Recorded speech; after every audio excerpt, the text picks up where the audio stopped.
رسول اللہ صلی اللہ علیہ وسلم اپنے اونٹ پر بیٹھے ہوئے تھے اور ایک شخص نے اس کی نکیل تھام رکھی تھی۔ آپ صلی اللہ علیہ وسلم نے پوچھا، آج یہ کون سا دن ہے؟ ہم خاموش رہیں، حتیٰ کہ ہم سمجھیں کہ آج کے دن کا آپ کوئی دوسرا نام اس کے نام کے علاوہ تجویز فرمائیں گے۔ پھر آپ صلی اللہ علیہ وسلم نے فرمایا، کیا آج قربانی کا دن نہیں ہے؟ ہم نے عرض کیا، بے شک۔ اس کے بعد آپ صلی اللہ علیہ وسلم نے فرمایا، یہ کون سا مہینہ ہے؟ ہم اس پر بھی خاموش رہیں اور یہی سمجھیں کہ اس مہینے کا بھی آپ اس کے نام کے علاوہ کوئی دوسرا نام تجویز فرمائیں گے۔ پھر آپ صلی اللہ علیہ وسلم نے فرمایا، کیا یہ ذو الحج کا مہینہ نہیں ہے؟ ہم نے عرض کیا، بے شک۔ آپ صلی اللہ علیہ وسلم نے فرمایا، تو یقیناً تمہاری جانیں اور تمہارے مال اور تمہاری آبرو تمہارے درمیان اسی طرح حرام ہیں جس طرح آج کے دن کی حرمت تمہارے اس مہینے اور اس شہر میں ہے۔ پس جو شخص حاضر ہے اسے چاہیے کہ غائب کو یہ بات پہنچا دے، کیونکہ ایسا ممکن ہے کہ جو شخص یہاں موجود ہے وہ ایسے شخص کو یہ خبر پہنچائے جو اس سے زیادہ یاد رکھنے والا ہو۔ صحیح بخاری، حدیث نمبر 67۔ رسول اللہ صلی اللہ علیہ وسلم نے فرمایا، جس شخص کے ساتھ اللہ تعالیٰ بھلائی کا ارادہ کرے اسے دین کی سمجھ عنایت فرما دیتا ہے، اور میں تو محض تقسیم کرنے والا ہوں۔ دینے والا تو اللہ ہی ہے، اور یہ امت ہمیشہ اللہ کے حکم پر قائم رہے گی، اور جو شخص ان کی مخالفت کرے گا انہیں نقصان نہیں پہنچا سکے گا یہاں تک کہ اللہ کا حکم قیامت آ جائے اور یہ عالم فنا ہو جائے۔ صحیح بخاری، حدیث نمبر 71۔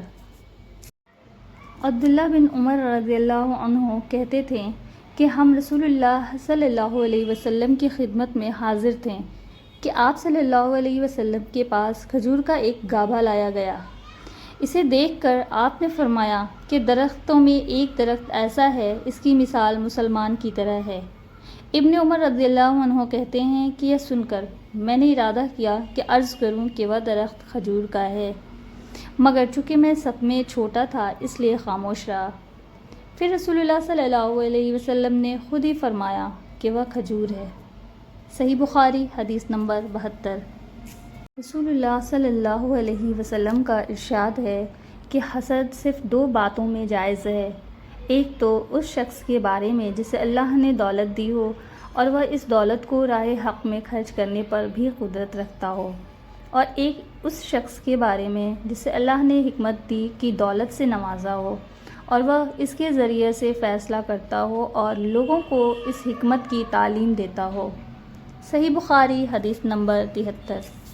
رسول اللہ صلی اللہ علیہ وسلم نے فرمایا، ایک دن حضرت موسیٰ علیہ السلام بنی اسرائیل کی ایک جماعت میں بیٹھے ہوئے تھے کہ اتنے میں ایک شخص آیا اور اس نے آپ سے پوچھا، کیا آپ جانتے ہیں کہ دنیا میں کوئی آپ سے بھی بڑھ کر عالم موجود ہے؟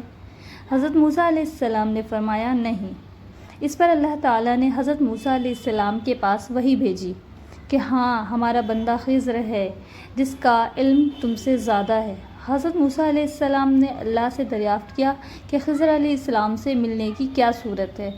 اللہ تعالیٰ نے ایک مچھلی کو ان سے ملاقات کی علامت قرار دیا اور ان سے کہہ دیا کہ جب تم اس مچھلی کو گم کر دو تو واپس لوٹ جاؤ، تب خضر سے تمہاری ملاقات ہوگی۔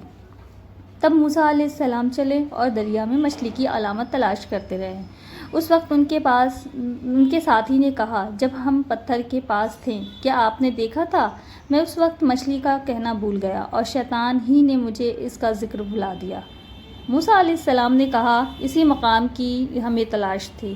تب وہ اپنے نشانات قدم پر پچھلے پاؤں باتیں کرتے ہوئے لوٹے، وہاں انہوں نے خضر علیہ السلام کو پایا۔ پھر ان کا وہی قصہ ہے جو اللہ نے اپنی کتاب قرآن میں بیان کیا ہے۔ صحیح بخاری، حدیث نمبر 74۔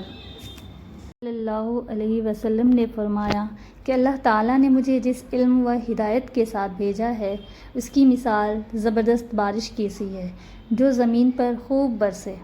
بعض زمین پر جو صاف ہوتی ہیں وہ پانی کو پی لیتی ہیں اور بہت بہت سبزہ اور گھاس اگاتی ہیں، اور بعض زمین جو سخت ہوتی ہیں وہ پانی کو روک لیتی ہیں۔